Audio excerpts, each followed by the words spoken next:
Il était une fois un grand monastère dans une région de la Chine où environ 500 moines vivaient. Tous pratiquaient le chemin de l'autoréalisation sous la direction de leur maître.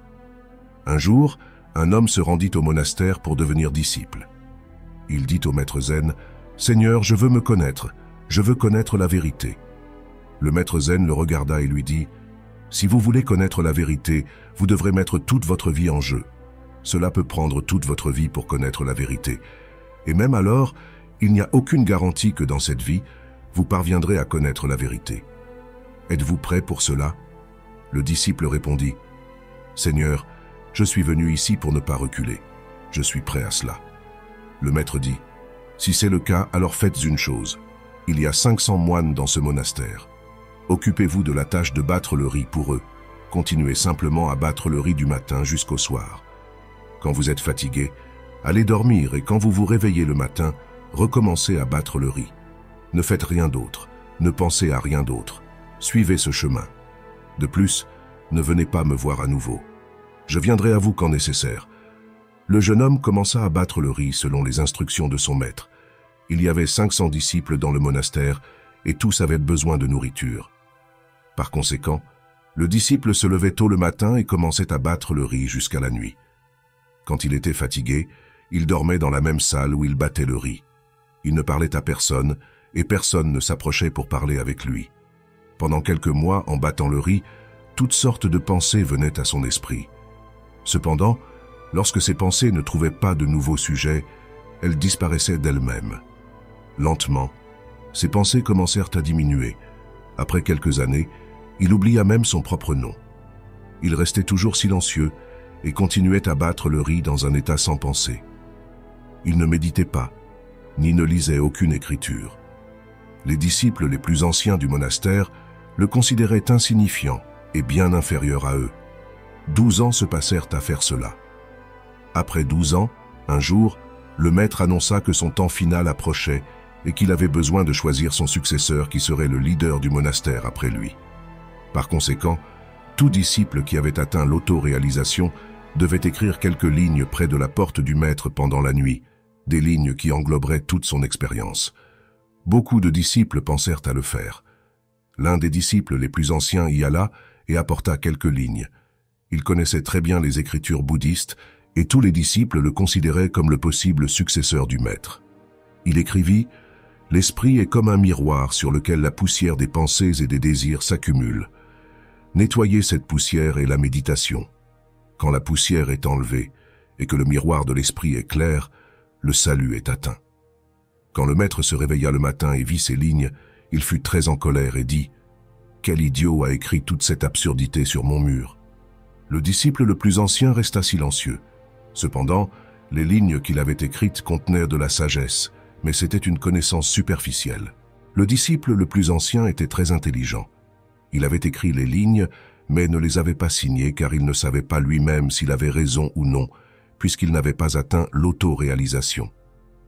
Le maître rejeta complètement ces lignes. Tous furent surpris de cela.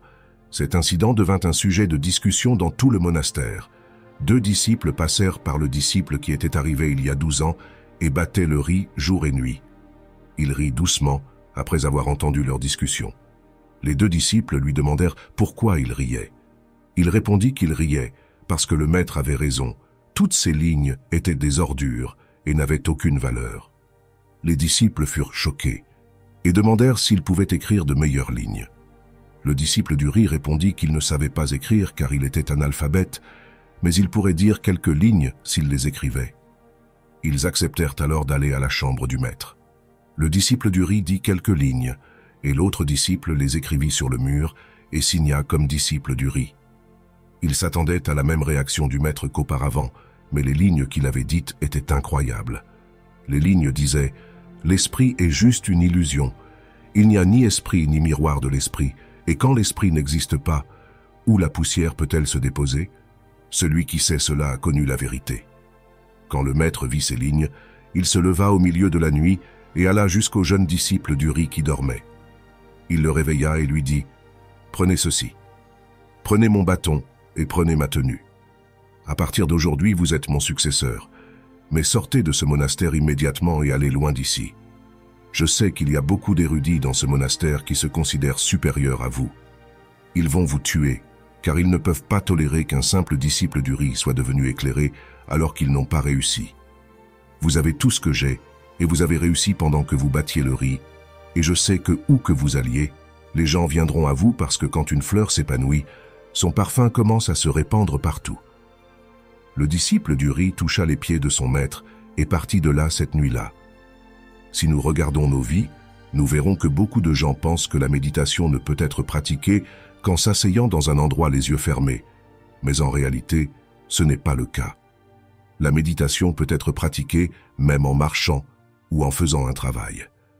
Le véritable sens de la méditation est d'être si absorbé dans ce que vous faites que vous n'êtes même pas conscient de votre corps, tout comme le disciple du riz qui était si absorbé à battre le riz qu'il n'avait aucun sens de lui-même. Et un jour, en battant le riz, il atteignit l'autoréalisation. De la même manière, le zen signifie être dans le moment présent tout le temps et ne penser à rien, car l'esprit existe tant qu'il y a des pensées. Quand il n'y a pas de pensée, l'esprit disparaît également. Et quand l'esprit n'est plus présent, seul votre vrai moi pur reste. En fait, nous n'avons pas besoin de pratiquer aucune autre pratique spirituelle pour connaître notre véritable nature. Nous avons juste besoin de nous perdre complètement dans ce que nous faisons, d'être si absorbés dans notre travail que le travail devienne méditation. J'espère que vous avez apprécié et que cette vidéo a ajouté quelque chose à votre vie d'une manière ou d'une autre. C'est le but du chemin du sage. Merci d'avoir regardé et à la prochaine vidéo.